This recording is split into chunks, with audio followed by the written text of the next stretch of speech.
I learned eventually that stage fright, which I did have, was just the fear of not being in control, and all of the like what ifs in my head of like, this could go wrong and they might hate you might suck on that song.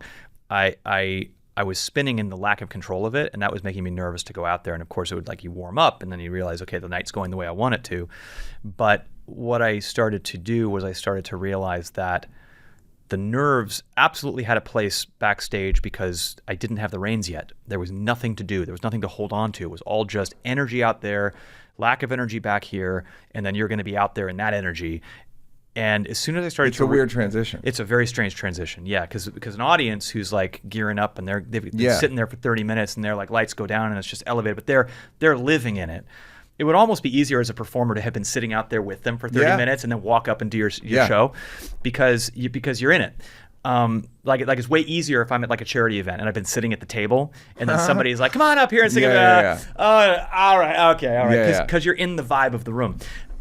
Going from that dressing room to that stage is such a shot out of a cannon that it would make me very, very, very nervous. And so what I realized was that, like, and this is just like a 10,000 hours just confidence thing, but once I realized that once I had the reins, that once I'm up there, I have a decision to make about how I focus on this and whether I started to decide to enjoy it. I decided that part of taking the reins for me was to have fun. And I know it seems so simple to say, but performing for me for really the first many years was only fun for like the last 30 minutes or the last encores, because then I knew I'd done it and now I could enjoy. And it was a mental grind to pretend that I was enjoying it. Once I realized that, like, I could actually, like, go back to your child self when you were singing in your bedroom and just like loving how it felt to sing. So there's 10,000 people out there. From the first note you sing, like, love it, have fun. You're gonna fucking nail it. Go out there and have a great time. Take the reins. And that just came from experience. And there are some nights where you're worried that you're not gonna do well because you're either coming over an illness or you're, just not feeling it.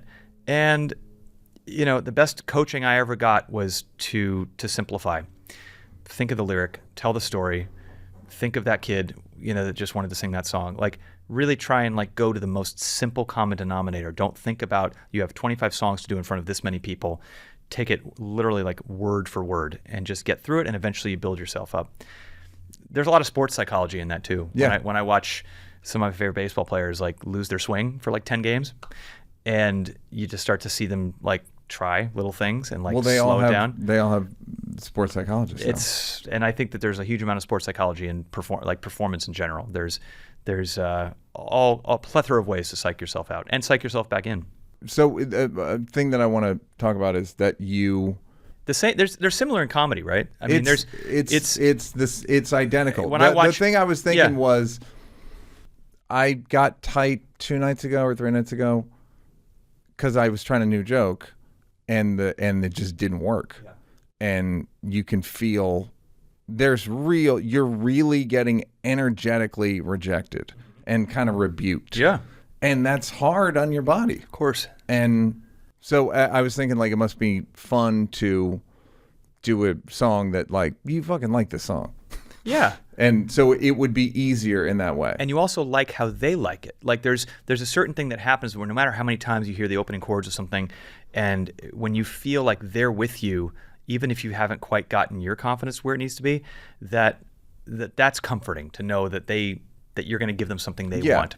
How do you feel about making the songs fun for you? Meaning, because Bob Dylan's the best example, where you go see him and you're like, why are you doing this to these songs? And they go, well, you got to make it interesting for us. And it's like, yeah, but I paid. Yeah. And I'm kind of in the middle between you and Bob. I feel like ultimately it is of service to the audience for me to stay fresh, because at some point I will get stale and something will be wrong and you won't know why. As an audience, you'll just be bored. And even though you're getting kind of what you paid for, something's missing. So I owe it to the audience to stay to do the Bob thing and figure out like new ways I can do it, or figures, and sometimes it's in ways that aren't even noticeable to the audience. But for me, the way to doing that is also to just keep making new things. Yeah.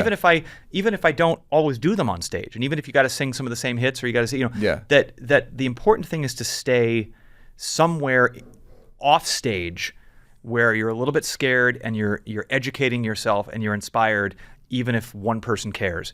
That's important. When you start getting cynical about like, well, the robot thing where it's like, I got to go do the songs, now I'm going to come off. I know. That's because I obviously don't want that too, but it's like, I don't know, just do it the way I like, but just maybe be behind the beat on the second chorus. How about that? And I wonder if those artists know that the audience is feeling that way, because everybody's insecure, even the biggest stars on the planet, and in their mind, everybody knows when they're bombing. And I think that they're probably, no matter how huge you are, you probably get bored of your own stuff. I would assume, but fans don't necessarily at all, and so you sometimes think that you overthink what you think the audience needs to get in order for them to stay excited, but it's really a you that's staying excited kind of thing.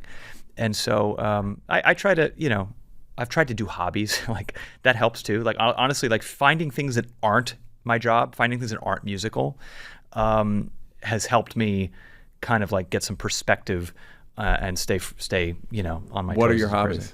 I have ADD, so I'll dabble in like things for 3 months and then I'll stop. Like I took flying lessons for like 3 months and was super into it, and I'm like halfway to my pilot's license and will be until the day I die. And you flew that drone into one of the firefighting trucks. The firefighting planes. You read about that. Yeah. It's an honor to meet you.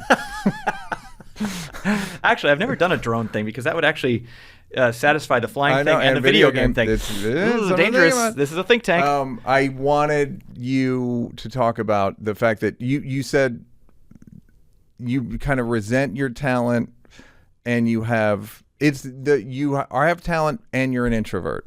Yeah. And the tension between those two things. Yeah. Walk me through your thought process. Like, how do you process it? Like, this performing's not the most comfortable thing for me. Right. But this is what we're doing now. This is the life that we've chosen. The people pleaser in me recognizes that it's a way that for me to be useful in a way that's really powerful for people, and so that part of me overrides my desire to curl up in a ball when it's time to go perform. And it's fake it till you make it is actually kind of like, it's true, because when you get yourself into the motion of doing it, you become it. You do become it. Yeah. It doesn't last for the whole show. It's just sometimes in the opening moments, you're going from hibernation head to having to go be that person. And there are some people who are What do you tell yourself? Smile, motherfucker? I honestly, that's what I tell myself. I don't have I'm telling them it. Yeah. I don't have like a revealing trade secrets. Smile, showtime. motherfucker. Yeah. I don't have an affirmation in the mirror that I do. I just kind of no, I'm just saying, like, when you're on stage singing, what to a certain degree, there's kind of that's it's not necessarily like smile, but it is just like open yourself, because it's okay in the studio because you can sing open but still like be in your own little space. Finding ways to like, sometimes it's as easy as just like open your eyes and take it in. Don't like sing with your eyes closed. Don't do Tom York. Like, just like be in the space. Open your body and open your heart in the space. Easier said than done when you want to just be small. And so that's a performance like muscle that I've had to build. When I walk out there, I try to start with an openness and an acceptance of the energy that's in there with me, instead of fighting it, because everything in my instinct is to say, yeah, okay, but when I look at, I mentioned like someone like Tom York, or I look at like Maynard from Tool or someone like that, where he just spends the whole show in the shadows. Yeah. And I'm just like, man, what a lucky brand. Like that's awesome. Man, you have figured it out. Like people that work in bed. You're right. Yeah, I should be in voiceover work. Yeah, I know. Yeah.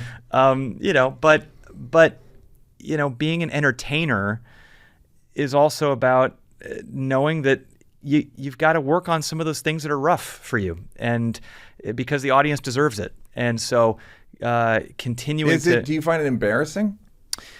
It's not. Meaning you come out, and I don't know what kind of venues you're doing, but it's probably at least 5,000 people. So you come out, or 20,000 if it's Singapore. Sure. It's actually harder when it's smaller. If you're playing like a promo gig, or you're doing something that's very, very small, and you can actually see everybody, and the energy is less. Yeah. It's a lot harder to open yourself up to that. When you've got like a sea of people, and you're just kind of taking like a broad stroke energy is coming at you, but a non-specific one, it's a lot easier. It is easier, bigger. Yeah, bigger's easier. Even though the level of energy is pretty intense. In some ways, yeah, because I can't see the one guy who doesn't want to be there. Yeah. And that guy fucks me up. He really will get you. He will get me. Yeah. Yeah. Dad. No, I'm just kidding. Hey, did you like that? Did you like that? Yeah, did you like it though? You want more? Don't want to work? Would rather watch videos of me grab-assing with people? First of all, go up here to subscribe, and then go up here to watch more clips. This is like when the weatherman says that there's a high pressure system coming in. I'm not really used to the green screen.